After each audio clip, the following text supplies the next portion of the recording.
Hello everyone, আসসালামু আলাইকুম। আমি Shrabani Mahmud Khan and welcome back to my channel. এটা ঈদের ২ দিন পরের ভিডিও। আমি মনে হচ্ছিল যে ঈদের মধ্যে তো পিৎজা খাওয়াই যায়, তো আমি পিৎজা আনতে ডমিনোজে গেলাম। আমার সাথে আম্মু ছিল, এই যে আম্মু বসে আছে বাসায়, আব্বু আর সারফারাজ ওরা সবাই আছে, কারণ বাসায় খাবার নিয়ে চলে যাব। সবাই আসলে এখানে বসেই খেতে পারতাম। যাই হোক, আমি গিয়েছিলাম একটা পিৎজা কিনতে, দেন দেখলাম ওনাদের অফার চলতেছে। সেই অফার অনুযায়ী ২টা পিৎজা, ২টা মাশরুম স্যুপ অ্যান্ড একটা বান ছিল। তো আমি ওইটাই নিয়ে নিছি, কারণ সিঙ্গেল পিৎজার দামও মোটামুটি বেশিই ছিল এখানে। এরপরে প্রায় ২৫ মিনিট অপেক্ষা করার পর এই যে আমার পিৎজা রেডি। আমি আনতে গিয়েছিলাম আর আম্মু বসে বসে ভিডিও করতেছিল। মাশরুম স্যুপটা হালকা পড়ে যাচ্ছিল, তো আমি ওই বাটিটাকে ঠিক করে নিলাম অ্যান্ড আম্মু ভিডিও কন্টিনিউ করতেছিল।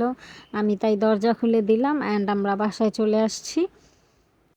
পিৎজার সাইজগুলা রেগুলার সাইজ ছিল। এই যে এখানে ২টা মাশরুম স্যুপ, আর আমি ভেবেছিলাম খুব ছোট্ট একটা বান দিবে, কিন্তু না, এটা খুব বড় ছিল অ্যান্ড এটা স্পেশালি মাশরুম স্যুপের সাথে খেতে খুবই ভালো লাগবে, এই জন্যই আনা হয়েছে। এই যে এখানে একটা পিৎজা ছিল, এটা হলো বিফ পেপারনি পিৎজা অ্যান্ড আরেকটা কি পিৎজা ছিল আমি খেয়াল করিনি, কিন্তু এটা বেশি ইয়াম্মি ছিল।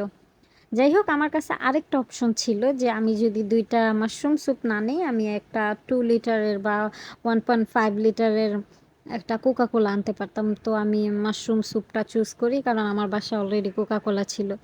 আর লাস্টলি খাবারের পালা। এই যে আমরা সবাই খাওয়া দাওয়া করতেছিলাম, আব্বু খাওয়ার সময় হুট করে বাইরে কোথায় যেন চলে গেছে, দেন আমরা আর ওয়েট করিনি, কারণ পিৎজা ঠান্ডা হলে পরে আর ভালো লাগে না।